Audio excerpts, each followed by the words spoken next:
Hello everyone. इस video में हम रिवाइज करेंगे चैप्टर नंबर 3 और उन क्वेश्चंस को हम सोल्व करेंगे जो पिछले कुछ सालों में चैप्टर 3 में से पूछे गए हैं। तो यहाँ पर सबसे पहला क्वेश्चन हमारे सामने है, how many solutions does the pair of equations y equals to 0 and y equals to -5 have. तो दो इक्वेशंस हमें यहाँ पर दी गई हैं और हमें ये बताना है कि इन इक्वेशन के कितने सॉल्यूशंस होंगे। देखिए, जब भी हम किसी दो लीनियर इक्वेशन को ग्राफ पर ड्रॉ करते हैं तो उसके तीन पॉसिबल केसेस हो सकते हैं। या तो हो सकता है कि वो दोनों ही लाइन एक दूसरे को एक पॉइंट पर इंटरसेक्ट करें। इस केस में उनका जो इंटरसेक्शन पॉइंट होगा उसको कहा जाएगा एक यूनिक सॉल्यूशन। सेकंड केस है कि वो दोनों ही लाइन एक दूसरे के पैरेलल हो जाए, यानी कि किसी भी पॉइंट पर वो एक दूसरे को इंटरसेक्ट ना करे। इस केस में उन लाइंस का कोई भी सॉल्यूशन नहीं होता। और फिर थर्ड केस है जब एक लाइन के ऊपर ही कोई दूसरी वाली लाइन आ जाए, तो इस केस में हम ये कहते हैं कि उन लाइंस के इनफाइनाइट मैनी सॉल्यूशन हैं। बट यहाँ पर जो दो इक्वेशंस हमें दी गई हैं y equals to 0, y equals to -5, आप क्लियरली ये देख सकते हो कि दोनों ही इक्वेशन में केवल एक ही वेरिएबल है और वो है y। इट मीन्स यहाँ से क्लियर हो जाता है कि ये जो दोनों इक्वेशन हैं वो दोनों ही एक दूसरे के पैरेलल होंगी। यानी कि यहाँ पर ये दोनों ही इक्वेशन पास करेंगे y एक्सिस को इंटरसेक्ट करते हुए। तो ये वाली जो इक्वेशन है ये उस पॉइंट से पास करेगी जहां पर y एक्सिस पर 0 होता है। देखिए, आप सभी जानते हो कि y एक्सिस का 0 एंड x एक्सिस का 0 एक दूसरे को कोइंसाइड करते हैं और उसी पॉइंट को ओरिजिन भी कहा जाता है। और जो दूसरी वाली इक्वेशन है ये पास करेगी उस पॉइंट से जहां पर y एक्सिस के ऊपर -5 होता है। यानी कि अगर आप ग्राफ को ड्रॉ करते भी हो, जैसे कि ये हमारे पास x एक्सिस है और ये हमारे पास y एक्सिस है, और अगर हम यहाँ पर y एक्सिस पर कुछ पॉइंट्स मार्क करते हैं, लाइक यहाँ पर हो जाएगा -1, -2, -3, -4, -5, तो यानी कि ये वाली जो लाइन है y इक्वल्स टू -5, ये तो यहाँ पर इस तरीके से ये पास करेगी। इस लाइन को हम कह सकते हैं कि y इक्वल्स टू -5। और ये वाली जो इक्वेशन है y इक्वल्स टू 0, आप सभी जानते ही हो कि x एक्सिस पर y की वैल्यू 0 होती है। यानी कि जो x एक्सिस होता है उसी की इक्वेशन है y इक्वल्स टू 0। यस, आपको ये याद रखना है कि x एक्सिस की इक्वेशन तो होती है y इक्वल्स टू 0, और अगर आपसे कोई पूछे कि y एक्सिस की इक्वेशन क्या है, तो y एक्सिस की इक्वेशन हो जाएगी x इक्वल्स टू 0। इसलिए हम ये कहते हैं कि x एक्सिस पर y की वैल्यू 0 है और y एक्सिस पर x की वैल्यू 0 है। तो आप क्लियरली यहाँ पर देख सकते हो कि जो y equals to 0 and y equals to -5 है वो दोनों ही एक दूसरे के पैरेलल हैं। और अगर ये लाइंस पैरेलल हैं, इट मीन्स ये किसी भी पॉइंट पर एक दूसरे को इंटरसेक्ट नहीं करेंगी, यानी कि इनके जो नंबर ऑफ सॉल्यूशन है वो 0, यानी कि इनका कोई भी सॉल्यूशन नहीं होगा। या फिर इसी तरह से आपको दो इक्वेशन दी जाए x की फॉर्म में, मानकर चलिए आपको एक इक्वेशन तो दी गई है x इक्वल्स टू 3 और दूसरी इक्वेशन दी गई है मान लीजिए x इक्वल्स टू -4, या फिर इसी के साथ आप ले सकते हो जैसे कि x इक्वल्स टू 8। तो ये जो सभी इक्वेशंस हैं ये भी एक दूसरे के पैरेलल ही होंगी, यानी कि ये भी एक दूसरे को किसी पॉइंट पर इंटरसेक्ट नहीं करेंगी। ये सभी बातें मैं आपको सिर्फ इसलिए बता रहा हूँ क्योंकि इस टॉपिक में से किसी भी तरीके से क्वेश्चंस आपके क्वेश्चन पेपर में आ सकता है, तो ताकि आपको कोई भी प्रॉब्लम उसको सोल्व करने में ना हो। तो आपको ये याद रखना है कि अगर कोई भी दो इक्वेशन आपको दी जाए और उन दोनों ही इक्वेशन में केवल एक ही वेरिएबल है, या तो दोनों में x है या फिर दोनों में y है, तो समझ लीजिए वो दोनों ही इक्वेशन एक दूसरे के पैरेलल होंगी और वो किसी भी पॉइंट पर एक दूसरे को इंटरसेक्ट नहीं करेंगी। इसके बाद क्वेश्चन नंबर 2 हमारे पास है कि if ax plus by equals to a square minus b square. First equation हमें यहाँ पर ये दी गई है और सेकंड इक्वेशन है bx plus ay equals to 0, और हमें यहाँ पर फाइंड आउट करना है x प्लस y को। ये ध्यान दीजिए यहाँ पर कि जो दो लीनियर इक्वेशन आपको दी जाती हैं तो हमेशा आप उनको सोल्व करके x की वैल्यू एंड y की वैल्यू को फाइंड आउट करते हो। बट आप देख सकते हो कि यहाँ पर x और y की सेपरेट वैल्यूज फाइंड करने के लिए नहीं कहा गया, आपको सिर्फ यहाँ पर फाइंड आउट करना है x प्लस वाई, यानी कि x और y के सम को। तो इसलिए आप इन दोनों इक्वेशंस को पूरी तरीके से सोल्व करके, जैसे कि हम elimination method, substitution method, cross multiplication method या ग्राफिकल मेथड, ये सभी मेथड्स यूज करते हैं दो लीनियर इक्वेशंस को सोल्व करने के लिए, तो उस तरीके से हम यहाँ पर इसको सोल्व करके x और y की सेपरेट वैल्यूज नहीं फाइंड करेंगे, हम डायरेक्ट ही यहाँ पर x प्लस वाई को फाइंड करेंगे। वैसे आपकी जानकारी के लिए मैं बता दूं कि इस सेशन के लिए जो क्रॉस मल्टीप्लीकेशन मेथड है वो आपके सिलेबस में नहीं है।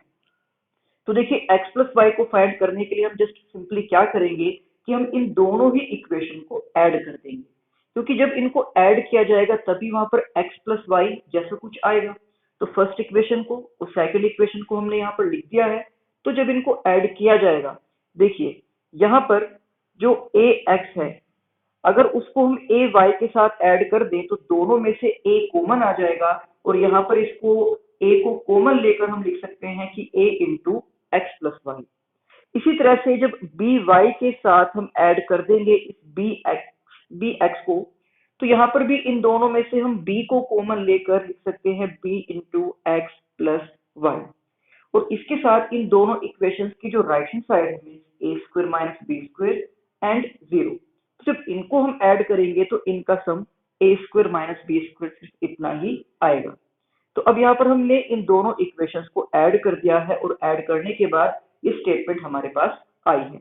आप देख सकते हो कि यहाँ पर जो ये दो टर्म्स हैं, इन दोनों ही टर्म्स में एक कॉमन फैक्टर है, that is X plus Y. यानी कि अगर हम यहाँ से इस एक्स प्लस वाई को अब कॉमन ले लेते हैं तो फर्स्ट टर्म में हमारे पास बचेगा सिर्फ ए, और सेकंड टर्म में बचेगा सिर्फ बी, जिसको अलग से एक ब्रैकेट के अंदर हम लिख देंगे ए प्लस बी। तो यानी कि लेफ्ट हैंड साइड हमारे पास हो गई है एक्स प्लस वाई इंटू ए प्लस बी, और राइट हैंड साइड में जो ए स्क्वायर माइनस बी स्क्वायर है उसमें हम अप्लाई कर सकते हैं आइडेंटिटी को, और आइडेंटिटी को अप्लाई करके उसको लिखा जा सकता है ए प्लस बी इंटू ए माइनस बी। तो इसके बाद जो लेफ्ट हैंड साइड में ए प्लस बी है वो भी राइट हैंड साइड में डिवाइड में आ जाएगा। तो अब आप यहाँ पर a प्लस बी से a प्लस बी को डिवाइड करके x प्लस वाई की वैल्यू कह सकते हो कि ये है a माइनस बी के इक्वल, और यही हमें फाइंड करना था।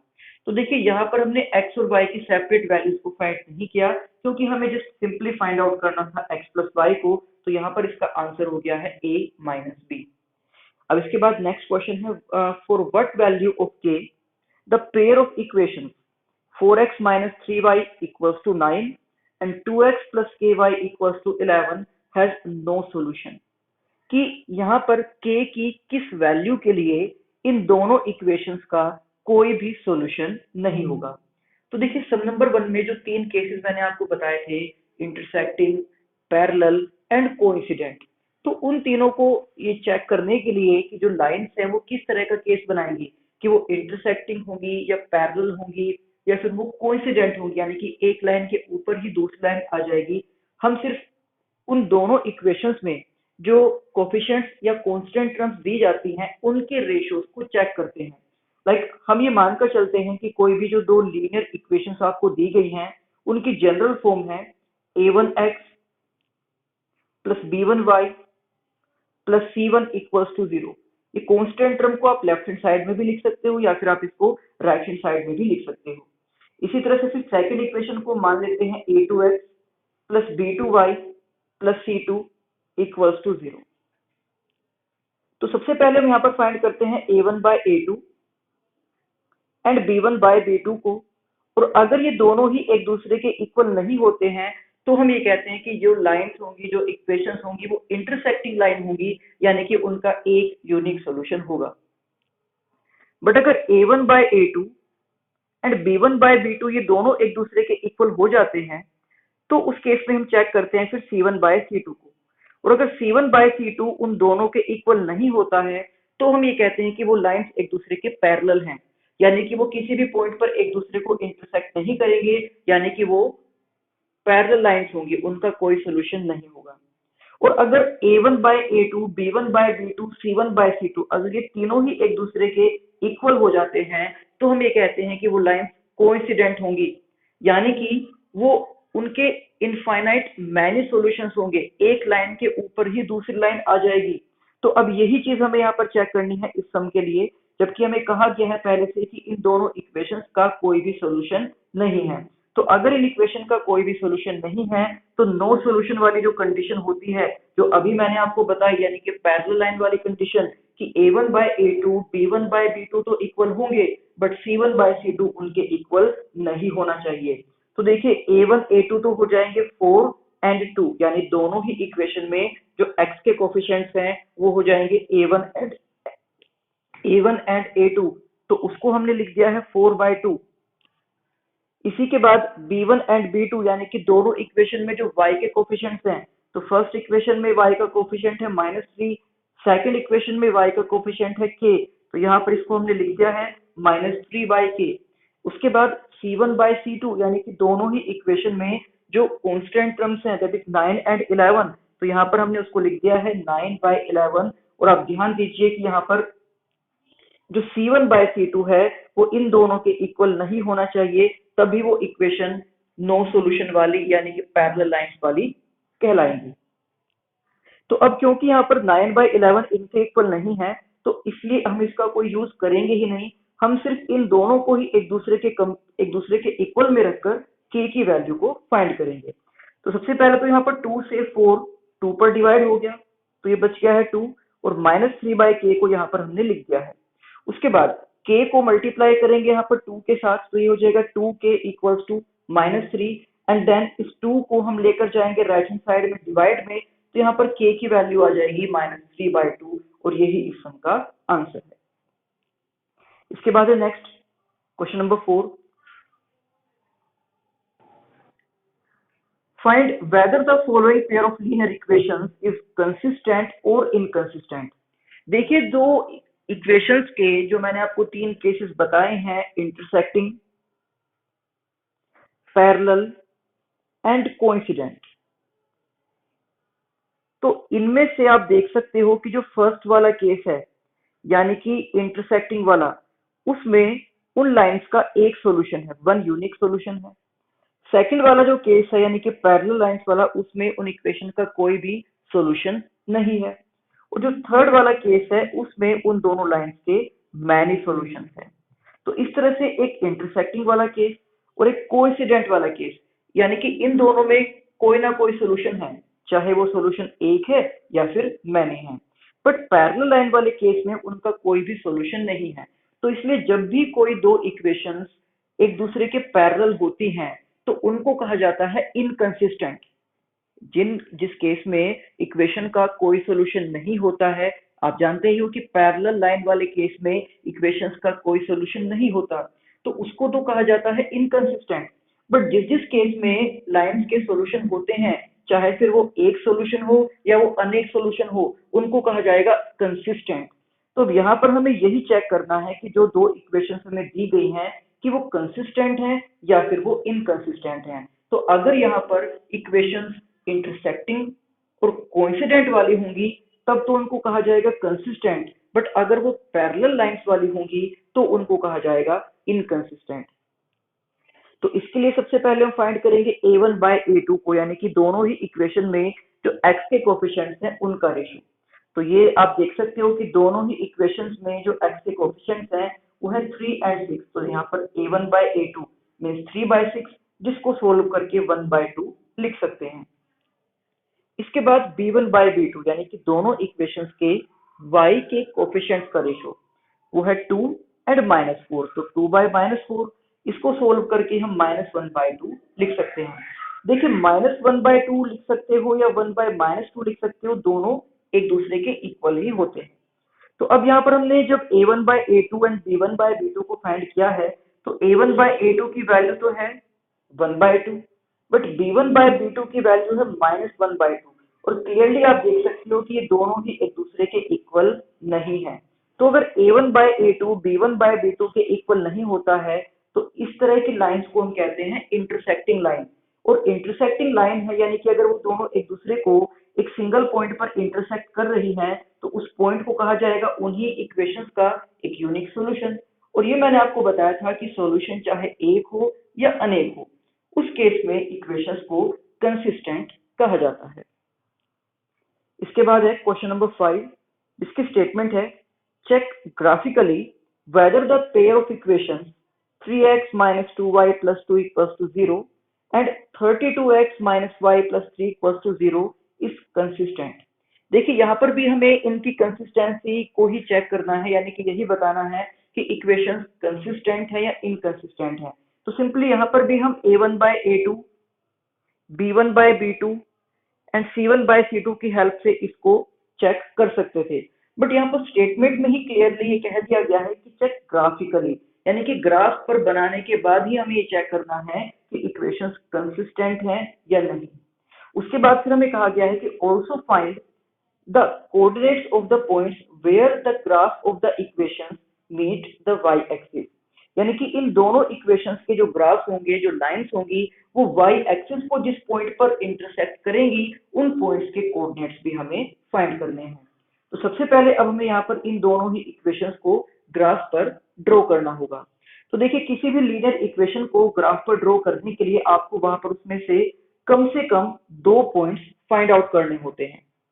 आप एक बार x को 0 पुट कर लीजिए और एक बार y को 0 पुट कर लीजिए, या फिर आप अपनी चॉइस से कोई भी नंबर उसमें x में या y में पुट कर सकते हैं और उसके किसी भी 2 पॉइंट के कोऑर्डिनेट्स को फाइंड कर सकते हैं। तो कम से कम 2 पॉइंट तो फाइंड करने ही है, चाहे आप ज्यादा से ज्यादा 3, 4 या 5 पॉइंट्स भी उसमें फाइंड कर सकते हो। तो यहाँ पर इक्वेशन हमारे पास है, जो फर्स्ट इक्वेशन है कि 3x minus 2y plus 2 equals to 0, ये फर्स्ट इक्वेशन हमें दी गई है। और यहाँ से अगर हम फाइंड आउट करना चाहें कुछ पॉइंट्स के कोऑर्डिनेट्स को, तो सबसे पहले यहाँ पर इसको इस तरीके से लिख लिया गया है कि जो -2y है इसको पहले ले गए हैं राइट हैंड साइड में और वहां पर जाकर हो गया ये पॉजिटिव, यानी कि प्लस में। तो लेफ्ट हैंड साइड में सिर्फ रह गया है 3x प्लस 2 और -2y चला गया है राइट हैंड साइड में पॉजिटिव में। उसके बाद फिर ये जो 2 है, इस 2 को लेकर आए हैं लेफ्ट हैंड साइड के डिवाइड में, यानी कि 2 को यहां से इरेज करके और उसको लिख दिया गया है लेफ्ट हैंड साइड के डिवाइड में। तो यहाँ पर y की वैल्यू आ गई है कि y equals to 3x plus 2 divide by 2। तो क्लियरली अब यहाँ पर केवल x में ही वैल्यू पुट कर करके हम y की वैल्यूज को निकाल सकते हैं। तो अगर यहाँ पर x को 0 पुट कर दिया जाए तो ये टर्म यहाँ से खत्म हो जाएगी। उसके बाद हमारे पास बचेगा 2/2, तो 2/2 यानी कि 1। तो फर्स्ट पॉइंट के कोऑर्डिनेट्स आ जाएंगे 0,1। उसके बाद यहाँ पर x को पुट कर दिया गया है 2। तो जब यहाँ x को 2 पुट किया जाएगा तो 3 इंटू 2 इज 6। उसके बाद 6 प्लस 2 इज 8 और 8 को 2 से डिवाइड करके आ जाएगा 4, यानी कि सेकंड पॉइंट के कोऑर्डिनेट्स हो गए हैं 2,4। और इसी तरह से यहाँ पर थर्ड पॉइंट भी आप फाइंड कर सकते हो, बट इसकी कोई जरूरत नहीं है, केवल 2 पॉइंट से भी हम एक लाइन को ड्रॉ कर सकते हैं। अब इसी तरह से जो सेकंड इक्वेशन है, तो सेकंड इक्वेशन जो दी गई है यहाँ पर आप इसको करेक्ट कर लेना। यहाँ पर 32 नहीं आएगा, यहाँ पर आएगा 3/2। ये 3/2 x लिखा है यहाँ पर। तो 3/2 x minus y plus 3 equals to 0। तो यहाँ पर भी अगर हम माइनस वाई को राइट हैंड साइड में पॉजिटिव में यानी प्लस में लेकर जाते हैं तो y की वैल्यू हो जाएगी कि y equals to 3/2 into x plus 3। और यहाँ पर भी अगर हम पुट करते हैं सबसे पहले x को 0, तो ये वाली टर्म खत्म हो जाएगी और y की वैल्यू आ जाएगी 3, यानी फर्स्ट पॉइंट के कोऑर्डिनेट्स हो गए हैं 0,3। उसके बाद हम x को पुट कर रहे हैं 2, तो 2 से ये 2 डिवाइड, उसके बाद 3 प्लस 3 इज 6। तो सेकंड पॉइंट के कोऑर्डिनेट्स हो गए हैं 2,6। अब इन्हीं पॉइंट्स की हेल्प से हम ड्रॉ करेंगे उन दोनों इक्वेशंस का ग्राफ। तो जो पहला पॉइंट है 0,1, यहाँ x की वैल्यू 0 है, तो क्लियर है कि ये पॉइंट मिलेगा y एक्सिस पर। तो y एक्सिस पर जहां पर लिखा होगा 1, वहां पर ये पॉइंट 0,1 हम मार्क कर देंगे। उसके बाद नेक्स्ट पॉइंट है 2,4, x की वैल्यू 2 एंड y की वैल्यू 4। तो ये x की वैल्यू 2 है और ये y की वैल्यू 4 है। तो इन दोनों के ठीक सामने ये वाला पॉइंट यहाँ पर है जिसके कोऑर्डिनेट्स हैं 2,4। तो अब हम यहाँ पर 0,1 एंड 2,4 को इस तरह से ज्वाइन करते हुए फर्स्ट इक्वेशन की लाइन को ड्रॉ कर देंगे। एंड इसी तरह से जो सेकंड इक्वेशन के पॉइंट्स फाइंड किए गए थे उनमें से पहला पॉइंट है 0,3। तो यहाँ भी x की वैल्यू 0 है, तो ये पॉइंट भी y एक्सिस पर ही मिलेगा। तो y एक्सिस पर जहाँ 3 है वहां पर हम उस पॉइंट को मार्क कर देंगे। इसके बाद नेक्स्ट जो सेकंड पॉइंट फाइंड किया गया था वो है 2,6, मींस x की वैल्यू 2 एंड y की वैल्यू 6। तो यहाँ पर है x की वैल्यू 2 और यहाँ पर है y की वैल्यू 6। तो इन दोनों के ठीक सामने का जो पॉइंट है वो ये वाला पॉइंट हो जाएगा। तो यहाँ पर अब हम 2,6 को एंड 0,3 को जब ज्वाइन करेंगे तो ये लाइन सेकंड वाली इक्वेशन को रिप्रेजेंट करेगी। अब आप ये क्लियरली देख सकते हो कि दोनों ही लाइन एक दूसरे के एकदम पैरेलल हैं, यानी कि ये किसी भी पॉइंट पर एक दूसरे को इंटरसेक्ट नहीं करेंगी, और अगर ये किसी पॉइंट पर एक दूसरे को इंटरसेक्ट नहीं करेंगी तो इनका कोई भी सॉल्यूशन नहीं होगा। और जिन इक्वेशन का कोई भी सॉल्यूशन नहीं होता है उनको कहा जाता है इनकंसिस्टेंट लाइन। तो दैट मीन्स अगर इनका कोई सॉल्यूशन नहीं है, यानी कि ये पैरेलल लाइंस हैं, तो हम लिख सकते हैं कि दीज आर इनकंसिस्टेंट लाइन। उसके बाद एक बात हमें और कही गई थी कि हमें ये भी कोऑर्डिनेट्स बताने हैं, उन पॉइंट के कोऑर्डिनेट्स बताने हैं जहां पर वो दोनों लाइन वाई एक्सिस को इंटरसेक्ट करती है। तो ये हमने यहाँ पर ग्राफ में देख ही लिया है क्लियरली कि जहां पर x की वैल्यू 0 है वो y एक्सिस होता है। तो फर्स्ट वाली लाइन y एक्सिस को इंटरसेक्ट कर रही है 0,1 पे, और जो सेकंड वाली लाइन है वो y एक्सिस को इंटरसेक्ट कर रही है 0,3 पे। तो यानी कि फर्स्ट लाइन के लिए जो y एक्सिस का इंटरसेक्शन पॉइंट होगा वो हो जाएगा 0,1, और सेकंड लाइन के लिए हो जाएगा 0,3। इसके बाद नेक्स्ट दो इक्वेशन हमें यहाँ पर दी गई है। फर्स्ट तो है a square by x minus b square by y equals to 0, और सेकंड इक्वेशन है a square b by x plus b square a by y is equal to a plus b। और इन दोनों equation को solve करके हमें x और y की value को फाइंड आउट करना है। तो अब यहाँ पर अगर आप एलिमिनेशन मेथड को अप्लाई करते हो तो उसके लिए सबसे पहले आपको इनमें से किसी एक वेरिएबल के कोफिशिएंट्स को इक्वल बनाना होगा। तो अगर आप यहाँ पर 1/x के कोफिशिएंट को इक्वल बनाना चाहते हो तो आप देख सकते हो कि सेकंड इक्वेशन में तो लिखा हुआ है a square b। It means आपको फर्स्ट इक्वेशन को b से मल्टीप्लाई करना होगा ताकि यहाँ पर भी a स्क्वायर b हो जाए। या फिर अगर आप यहाँ पर 1/y के कोफिशिएंट को इक्वल बनाना चाहते हो तो आप देख सकते हो कि यहाँ पर लिखा हुआ है b स्क्वायर इंटू a। तो इस केस में आपको फर्स्ट इक्वेशन को मल्टीप्लाई करना होगा a से ताकि ये भी b स्क्वायर इंटू a हो जाए। तो यहाँ पर हमने लिखा है कि मल्टीप्लाई इक्वेशन 1 बाय a, यानी कि इक्वेशन 1 को a से मल्टीप्लाई कर रहे हैं और इक्वेशन 2 को किसी भी नंबर से मल्टीप्लाई करने की नीड नहीं है। तो जस्ट सिंपल हम इतना लिख देंगे कि हमने इसको 1 से मल्टीप्लाई कर दिया है, क्योंकि 1 से मल्टीप्लाई करने पर किसी भी नंबर की वैल्यू में कोई चेंज नहीं आता है। तो जब इक्वेशन 1 को मल्टीप्लाई किया गया है a से, तो यहाँ पर फर्स्ट टर्म हो जाएगी a cube by x, second term हो जाएगी बी स्क्वायर ए बाय वाई, और थर्ड जो टर्म है यहाँ पर यानी कि 0, तो वो 0 ही रहेगी। तो सेकेंड इक्वेशन को जस्ट 1 से ही मल्टीप्लाई किया गया है, यानी कि उसमें कोई चेंजेस नहीं आएंगे, उसको एज इट इज हमने यहाँ पर लिख दिया है। तो अब यहाँ पर इन दोनों इक्वेशंस को हम ऐड करेंगे, क्योंकि पहले से ही आप देख सकते हो कि जो 1/y के कोफिशिएंट्स हैं उनके साइन अपोजिट हैं। फर्स्ट इक्वेशन में वो माइनस में है और सेकंड इक्वेशन में वो प्लस में है, यानी कि हमें अलग से उनके साइन को चेंज करने की कोई नीड नहीं है। तो जस्ट सिंपली उन दोनों इक्वेशंस को हम ऐड कर देंगे। तो ऐड करने से क्या होगा कि ये दोनों टर्म कैंसल आउट हो जाएंगे। हमारे पास आ जाएगा a cube by x plus a square b by x, और राइट हैंड साइड में आ जाएगा a प्लस b। अब इसके बाद यहाँ पर लेफ्ट हैंड साइड में जब इन दोनों को हम ऐड करेंगे तो आप देख सकते हो दोनों का डिनोमिनेटर सेम है x, तो उसको हम यहाँ पर कॉमन लिख देंगे x को, और उनके जो न्यूमरेटर हैं उनको हमने लिख दिया है a cube plus a square b, और राइट हैंड साइड में भी है a प्लस b जिसको हमने लिख दिया है a प्लस b बाय 1। अब यहाँ पर इन दोनों टर्म्स में से अगर आप a स्क्वायर को कॉमन लेते हो तो a स्क्वायर को कॉमन लेने से यहाँ पर आ जाएगा a प्लस बी, और इसके डिवाइड में है x, और राइट हैंड साइड में लिखा हुआ है a plus b divide by 1। तो यहाँ a प्लस बी से a प्लस बी हो जाएगा डिवाइड। उसके बाद जब हम क्रॉस मल्टीप्लाई करेंगे तो 1 की मल्टीप्लाई a स्क्वायर के साथ और x की मल्टीप्लाई इधर, यानी x की वैल्यू आपके पास आ जाएगी a स्क्वायर। अब आप इस x की वैल्यू को फर्स्ट या सेकंड किसी भी एक इक्वेशन में पुट कर सकते हो। तो अगर हम इसको पुट करें इक्वेशन नंबर 1 में, यानी x की जगह पर हम पुट कर दें a स्क्वायर को, तो आप देख सकते हो कि यहाँ पर a स्क्वायर से a स्क्वायर कैंसिल हो जाएगा और हमारे पास आ जाएगा कि 1 minus B square by y equals to 0। इसके बाद हम minus B square by y को राइट हैंड साइड में लेकर जाएंगे प्लस में, और फिर इस y को हम मल्टीप्लाई कर देंगे लेफ्ट हैंड साइड में 1 के साथ, तो y की वैल्यू आ जाएगी b स्क्वायर। तो इस तरह से यहाँ पर इन दोनों इक्वेशन को सोल्व करके जो आंसर हमें मिले हैं वो है x equals to a square and y equals to b square. इसके बाद से नेक्स्ट क्वेश्चन है कि solve the following pair of linear equations for x and y।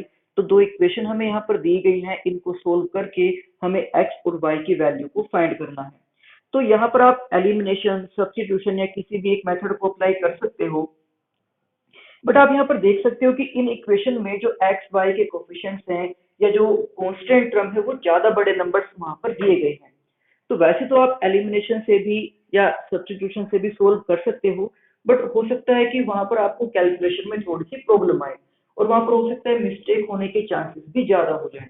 तो यहाँ पर इसलिए अब हम सबसे पहले इन दोनों इक्वेशन को ऐसी दो इक्वेशन में रिड्यूस करेंगे, यानी कि कन्वर्ट करेंगे, जहां पर x और y के कोफिशिएंट्स या फिर उनकी जो कांस्टेंट टर्म है वो ज्यादा बड़े नंबर्स में ना हो। इसके लिए सबसे पहले तो हम इन दोनों इक्वेशंस को डायरेक्ट ही ऐड कर देंगे। तो ऐड करने पर क्या होगा कि इन दोनों नंबर्स को ऐड करने पर 234x, इनको ऐड करने पर 234y और इनको ऐड करने पर आ जाएगा 234। अब अगर इस पूरी ही इक्वेशन को 234 से डिवाइड कर दिया जाए तो एक नई इक्वेशन हमारे पास निकल कर आएगी x plus y equals to 1। तो एक इक्वेशन तो हम ये लेंगे। उसके बाद अगर आप इन दोनों इक्वेशंस को सब्ट्रैक्ट करते हो, तो देखिए एक बार तो हमने दोनों को ऐड किया था, अब हम इन्हीं दोनों इक्वेशंस को सब्ट्रैक्ट करेंगे। तो सब्ट्रैक्ट करने पर क्या होगा, देखिए कि इनको जब हम सब्ट्रैक्ट करेंगे तो 48x, इनको सब्ट्रैक्ट करने पर -48y और इनको सब्ट्रैक्ट करने पर 144। तो इस पूरी इक्वेशन को डिवाइड किया जा सकता है 48 से। 48 से डिवाइड करने पर एक और नई इक्वेशन निकलकर हमारे पास आएगी x minus y equals to 3। तो यानी कि जो दो इक्वेशन हमें दी गई थी स्टेटमेंट में, हमने उन दोनों को एक बार ऐड किया तो हमारे पास एक नई इक्वेशन आई है x plus y equals to 1। और जब उन दोनों इक्वेशन को हमने सब्ट्रैक्ट किया तो एक और नई इक्वेशन हमारे पास आई है x minus y equals to 3। तो अब हम इस इक्वेशन को और इस इक्वेशन को एक साथ सोल्व करके x और y की वैल्यू बड़े इजी तरीके से निकाल सकते हैं, क्योंकि यहाँ पर आप देख सकते हो कि दोनों ही इक्वेशन में x और y के कोफिशिएंट जस्ट 1 एंड 1 ही हैं और इनकी कांस्टेंट टर्म भी कोई ज्यादा बड़े नंबर्स में नहीं है। फर्स्ट इक्वेशन में वो है 1 और सेकंड इक्वेशन में है वो 3। तो यहाँ पर इन दोनों इक्वेशन को सोल्व करके जो x और y की वैल्यू हमारे पास आएगी वो है x is equal to 2 and y equals to -1, और यही इस सम का आंसर है। बट अगर आप चाहो तो जैसी इक्वेशन हमें स्टार्टिंग में दी गई है, डायरेक्ट आप इन्हीं में भी एलिमिनेशन मेथड या फिर सब्स्टिट्यूशन मेथड को अप्लाई करके सोल्व कर सकते हो, तो भी आपका आंसर यही आ जाएगा कि x is equal to 2 and y equals to -1।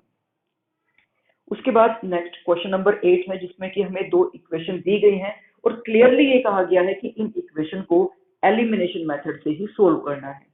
तो फर्स्ट इक्वेशन में पहली टर्म है 3x, उसके बाद जो y राइट हैंड साइड में लिखा हुआ है उसको हम लेफ्ट हैंड साइड में लेकर आएंगे माइनस में, और राइट हैंड साइड में फिर रह जाएगा 5। और सेकंड इक्वेशन है 5x minus y equals to 11। तो जस्ट सिंपली इसको हम सोल्व कर सकते हैं एलिमिनेशन मेथड से, और आप यहाँ पर देख सकते हो कि इन दोनों ही इक्वेशन में जो y के कोफिशिएंट्स हैं वो ऑलरेडी सेम है। तो किसी भी नंबर से हमें इन इक्वेशन को मल्टीप्लाई करने की नीड नहीं होगी, जस्ट हम इन दो इक्वेशंस को सब्ट्रैक्ट कर देंगे। तो सब्ट्रैक्ट करने के लिए सबसे पहले जो दूसरी वाली इक्वेशन है उसकी सभी टर्म्स के साइन चेंज किए जाएंगे। तो यहाँ पर 3 minus 5 is -2x, minus y plus y, तो ये कैंसिल आउट हो जाएगा, एंड 5 माइनस 11 इज -6। इसके बाद अब यहाँ पर माइनस से ये माइनस कैंसिल, और 2 को जब उधर डिवाइड में हम लेकर जाएंगे तो x की वैल्यू आ जाएगी 3। अब इस x की वैल्यू को आप फर्स्ट या सेकंड किसी भी इक्वेशन में पुट कर सकते हो। तो अगर हम इसको पुट करते हैं इक्वेशन नंबर 1 में तो ये बन जाएगा 3 into 3 minus y equals to 5। तो 3 इंटू 3 इज 9। अब यहाँ पर 5 को आप लिख दीजिए लेफ्ट हैंड साइड में और माइनस वाई को राइट हैंड साइड में। तो यहाँ पर हो जाएगा 9 minus 5 equals to y, that means y की वैल्यू 4। तो यहाँ पर x तो 3 है और y 4 है, यही इस सम का आंसर होगा। उसके बाद फिर नेक्स्ट है कि सोल्व बाय एलिमिनेशन। अगेन यहाँ पर आप देख सकते हो कि दो इक्वेशंस आपको दी गई हैं, 3x minus y minus 7 equals to 0, और दूसरी इक्वेशन है 2x plus 5y plus 1 equals to 0। तो सबसे पहले फर्स्ट इक्वेशन को तो हम इस तरीके से लिखेंगे कि 3x माइनस वाई, और ये जो माइनस 7 है ये आ जाएगा राइट हैंड साइड में प्लस में, और सेकंड इक्वेशन को हम लिखेंगे 2x प्लस 5y, और यहाँ भी जो प्लस का 1 है ये राइट हैंड साइड में आ जाएगा माइनस में। तो अब इन दोनों इक्वेशंस को एलिमिनेशन मेथड से सोल्व करके जो x और y की वैल्यू यहाँ पर आई है वो है कि x is equal to 2 and y equals to -1। इसका सॉल्यूशन आप खुद से भी कर सकते हो। आप यहाँ पर देख सकते हो कि सबसे पहले आपको इनको सोल्व करने के लिए इनमें से किसी भी एक वेरिएबल के कोफिशिएंट्स को इक्वल करना होगा। उसके बाद आप इन इक्वेशन को ऐड या सब्ट्रैक्ट करके किसी एक वेरिएबल को एलिमिनेट कर दोगे और दूसरे वेरिएबल की वैल्यू आपके पास आ जाएगी, और फिर उसी से जो दूसरा कोई वेरिएबल रह जाएगा उसकी वैल्यू को इजीली हम निकाल सकते हैं। अब इसके बाद है क्वेश्चन नंबर 10, जिसकी स्टेटमेंट है the age of the father is twice the sum of the ages of his two children. तो कोई पर्सन है और उसकी जो एज है उसकी एज उसी के दोनों बच्चों की एज के सम के ट्वाइस है। यानी कि अगर हम ये मानकर चले कि उसके दोनों बच्चों की एज है x और y, तो उस उनके जो फादर की एज होगी वो x और y के सम के ही ट्वाइस के, यानी कि उनके 2 टाइम्स के इक्वल होगी। इसके बाद ये कहा गया है कि आफ्टर 20 ईयर्स, 20 साल बाद, his age will be equal to the sum of the ages of his children. यानी कि 20 साल पहले, तो यानी कि प्रेजेंट में तो अभी तो क्या है कि जो फादर की एज है वो उसके दोनों चिल्ड्रन की एज के सम के ट्वाइस के इक्वल है, और 20 साल बाद क्या हो जाएगा कि उस फादर की जो एज होगी वो उसके दोनों बच्चों की एज के सम के इक्वल होगी। यानी कि 20 साल बाद उनकी एज के सम को 2 से मल्टीप्लाई करने की नीड नहीं रह जाएगी। तो हमें यहाँ पर फाइंड करना है उस पर्सन की, यानी कि उनके फादर की एज को। तो सबसे पहले हम ये लेट करके चलेंगे कि let the present ages of his children be x and y, कि उसके दोनों बच्चों की जो एज है वो है एक्स एंड वाई। तो अब यहाँ पर हम ये मानकर चलेंगे कि अगर उनके दोनों बच्चों की एज एक्स और वाई है तो उनके फादर की जो एज है वो उन्हीं के सम के ट्वाइस के इक्वल है, यानी कि एक्स और वाई का सम, और उनका जो ट्वाइस होगा वो हो जाएगा 2 इंटू एक्स प्लस वाई। तो 20 साल के बाद, अगर अभी हमने ये लेट किया है कि प्रेजेंट एज है एक्स और वाई, तो 20 साल बाद जो उनकी एज होगी वो हो जाएगी x plus 20 and y plus 20, और उसके फादर की जो एज जिसको हमने माना था 2 इंटू एक्स प्लस वाई, तो उसकी भी एज हो जाएगी 2 into x plus y plus 20, यानी कि उन तीनों में ही 20 ऐड हो जाएगा। तो उसके दोनों बच्चों की एज को माना गया था एक्स और वाई, तो उनकी एज हो गई है एक्स प्लस 20 वाई प्लस 20, और उनके फादर की एज को ये माना गया था तो इसमें भी 20 को ऐड कर दिया गया। और अब जो इनके बीच में रिलेशन है वो रिलेशन ये है कि अब जो उसके फादर की एज है वो डायरेक्ट ही उसके दोनों बच्चों की एज के सम के इक्वल है, यानी कि हम इसको इक्वल लिख सकते हैं x प्लस 20 और y प्लस 20 के सम के, इस तरह से। तो अब इसी इक्वेशन को सोल्व करके हमें उनके फादर की एज को फाइंड करना होगा। तो सबसे पहले तो 2 से हम x को और y को मल्टीप्लाई करेंगे, 2x plus 2y, 20 age it is, और राइट हैंड साइड में x प्लस वाई और 20 प्लस 20 यानी कि 40। तो अब इसके बाद यहाँ पर 2x प्लस 2y, तो इस x को इधर माइनस में लेकर आएंगे, इस y को भी इधर माइनस में लेकर आएंगे, और ये 20 उधर चला जाएगा माइनस में। तो 2x में से x को सब्ट्रैक्ट करके खाली x आएगा, और 2y में से भी y को सब्ट्रैक्ट करके y आ जाएगा, और इसी तरह से राइट हैंड साइड में भी 40 माइनस 20 यानी कि ये भी 20 ही आ जाएगा। तो अब हमारे पास आ गया है कि x plus y equals to 20, और जैसे कि हमने यहाँ ऊपर लिखा था कि उनके जो फादर की एज है वो x प्लस वाई का ही ट्वाइस यानी कि उसी का डबल है। तो अगर x प्लस वाई की वैल्यू 20 है तो 20 का डबल हो जाएगा 40। इट मीन्स हम ये कह सकते हैं कि उनके फादर की जो एज है वो है 40 ईयर्स। अब इसके बाद नेक्स्ट सम है a 2 digit number is 7 times the sum of its digit, कि कोई एक 2 डिजिट का नंबर है। आप जानते ही हो कि 10 से लेकर 99 तक के सभी नंबर 2 डिजिट्स वाले ही होते हैं। तो यहाँ पर कहा गया है कि एक 2 डिजिट वाला नंबर है जो कि डिजिट्स के सम के 7 टाइम्स के इक्वल है। और हमें ये कहा गया है कि the number formed by reversing the digit, कि अगर उस नंबर की डिजिट्स को रिवर्स कर दिया जाए। डिजिट को रिवर्स करने का मतलब है कि जैसे कि 23 को लिख दिया जाए 32, तो क्या होगा, तो जो नया नंबर बन के आएगा वो पहले वाले नंबर से 18 लेस होगा, यानी कि 18 कम होगा। तो वो नंबर हमें फाइंड करना है। तो अगर वो नंबर 2 डिजिट वाला है, यानी कि उसमें एक तो यूनिट प्लेस वाली डिजिट होगी और एक टेंथ प्लेस वाली डिजिट होगी। तो हम ये मानकर चलेंगे कि जो उसकी यूनिट डिजिट है वो तो है x, और जो उसकी टेंथ डिजिट है वो है y।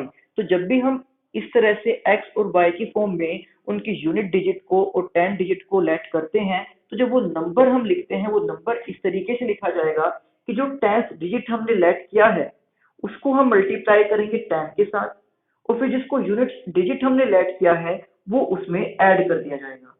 तो इस तरह से वो नंबर बन जाएगा 10y प्लस एक्स, या इसको आप x प्लस 10y भी लिख सकते हो। और अगर यहाँ पर उनकी डिजिट्स को रिवर्स कर दिया जाए, तो डिजिट्स को रिवर्स करने का मीन्स ये है कि x की जगह पर y लिख दें और y की जगह पर x को लिख दें, तो वो नया नंबर बन जाएगा 10x प्लस y। इस तरह से, यानी कि ओरिजिनल नंबर जो है वो है x प्लस 10y, और डिजिट्स को रिवर्स करने के बाद बन गया है वो 10x प्लस y।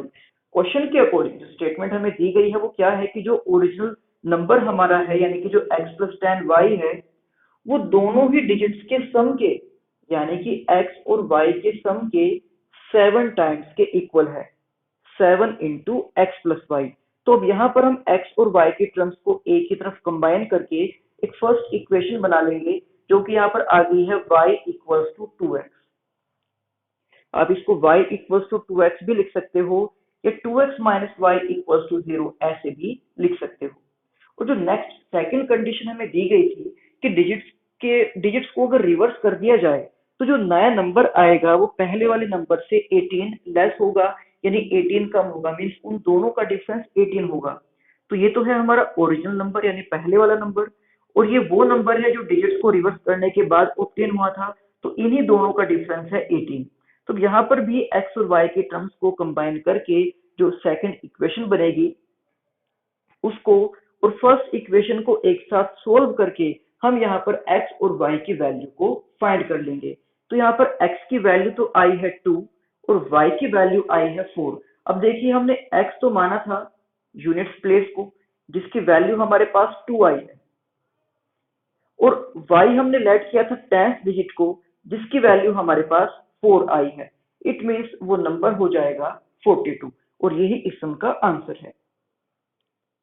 इसके बाद इस वीडियो का लास्ट क्वेश्चन, जिसकी स्टेटमेंट है, Sita Devi wants to make a rectangular pond on the roadside for the purpose of providing drinking water for street animals. The area of the pond will be decreased by 3 square feet if its length is decreased by 2 feet and breadth is increased by 1 feet. तो यहाँ पर कहा गया है कि कोई lady है जिसको एक रेक्टेंगुलर पॉन्ड बनाना है रोड साइड में, ताकि जो गली में घूमने वाले एनिमल्स हैं, जानवर हैं, उनको पीने का पानी मिल सके। अब यहाँ पर ये कहा गया है कि अगर उसके, यानी कि जो रेक्टेंगुलर पॉन्ड है, अगर उसके लेंथ और ब्रेड्थ में चेंजेस किया जाए तो उसके एरिया में भी चेंजेस आ जाएंगे। तो यहाँ पर कहा गया है कि अगर उसकी लेंथ को 2 फीट डिक्रीज कर दें और ब्रेड्थ को 1 फीट इंक्रीज कर दें, तो उसके एरिया पर जो टोटल इफेक्ट पड़ेगा वो क्या होगा, तो उसका एरिया 3 स्क्वायर फीट डिक्रीज हो जाएगा। तो अब अगर हम ये मानकर चलते हैं कि उस रेक्टेंगुलर पॉन्ड का, उसका जो लेंथ है वो है x फीट, ब्रेड्थ है y फीट, तो उसका एरिया हो जाएगा लेंथ इंटू ब्रेड्थ, यानी कि x इंटू वाई। तो अब जो फर्स्ट कंडीशन हमें दी गई है उसके अकॉर्डिंग कहा गया है कि लेंथ को 2 फीट डिक्रीज करना है, तो x में से हम 2 माइनस कर देंगे, तो ये बन जाएगा x माइनस 2, और ब्रेड्थ में 1 फीट इंक्रीज करना है, तो y में 1 को ऐड करेंगे, ये बन जाएगा y प्लस 1। तो इसके एरिया में जो चेंजेस आएंगे वो ये है कि उसका एरिया 3 स्क्वायर फीट डिक्रीज हो जाएगा, यानी एक्स वाई में से हमें 3 को सब्ट्रैक्ट करना होगा। अब इसके बाद यहाँ पर जब हम इसको सोल्व करके इक्वेशन बनाएंगे, तो अब देखिए x की मल्टीप्लाई y के साथ xy, x की मल्टीप्लाई 1 के साथ x, उसके बाद -2 की मल्टीप्लाई y से एंड -2 की मल्टीप्लाई 1 से। अब यहाँ पर xy से ये xy कैंसिल आउट हो जाएगा, तो हम लिखेंगे x को, फिर -2 को, और ये -2 उधर जाएगा प्लस में, तो -3 और +2 मीन्स इसको -1 हम लिखेंगे, तो ये हो जाएगी इक्वेशन नंबर 1। इसके बाद सेकंड कंडीशन यहाँ पर दी गई है कि it's area will be increased by 4 square feet, कि उस पौंड का एरिया 4 स्क्वायर फीट इंक्रीज हो जाएगा। कब? जब उसकी लेंथ को 1 फीट इंक्रीज किया जाए और उसकी ब्रेड्थ को सेम रखा जाए, यानी कि ब्रेड्थ में कोई भी चेंजेस ना किए जाए। तो देखिए इस बार केवल उसकी लेंथ को ही इंक्रीज करना था 1 फीट, तो उसको हमने लिख दिया है x+1, और ब्रेड्थ में कोई चेंजेस नहीं करना है, तो उसको जस्ट सिंपली हमने y ही लिखा है। ऐसा करने से उस पौंड के एरिया में जो टोटल चेंजेस आएंगे, वो चेंजेस ये होंगे कि उसका एरिया 4 स्क्वायर फीट इंक्रीज हो जाएगा। तो इसको भी हम इसी तरह से सोल्व करके सेकंड इक्वेशन बनाएंगे, और सेकंड इक्वेशन में आ जाएगा y इक्वल्स टू 4, यानी कि y की वैल्यू डायरेक्ट ही हमारे पास सेकंड इक्वेशन में आ गई है। अब बस हमें इस y की वैल्यू को पुट करना है फर्स्ट इक्वेशन में, तो इसको पुट करके x की भी वैल्यू हमारे पास आ जाएगी, और वो है 7, यानी कि उस रेक्टेंगुलर पौंड की लेंथ तो है 7 फीट और उसकी ब्रेड्थ है 4 फीट, और यही इस सम के अंदर हमें फाइंड करना था। तो ये थे वो कुछ क्वेश्चंस जो चैप्टर 3 में पिछले कुछ सालों में क्वेश्चन पेपर में पूछे गए हैं। तो अगर आप इन सभी क्वेश्चंस की अच्छे से प्रैक्टिस कर लेते हो, तो इट मीन्स आपका चैप्टर 3 अच्छे तरीके से रिवाइज हो जाएगा। बट आपको इनको खुद से लिखना भी है, इनकी प्रैक्टिस भी करनी है, तभी जाकर ये सम आपको अच्छे तरीके से समझ आएंगे। तो अब इसके बाद नेक्स्ट वीडियो में हम रिवाइज करेंगे चैप्टर नंबर 4 को, और उसमें भी हम उन्हीं क्वेश्चंस को सोल्व करेंगे जो पिछले कुछ सालों में चैप्टर 4 में से पूछे गए हैं। तब तक आप इन सभी सम की अच्छे से प्रैक्टिस करना, इनको लिख कर देखना। तो मिलते हैं आपसे नेक्स्ट वीडियो में। Thank you.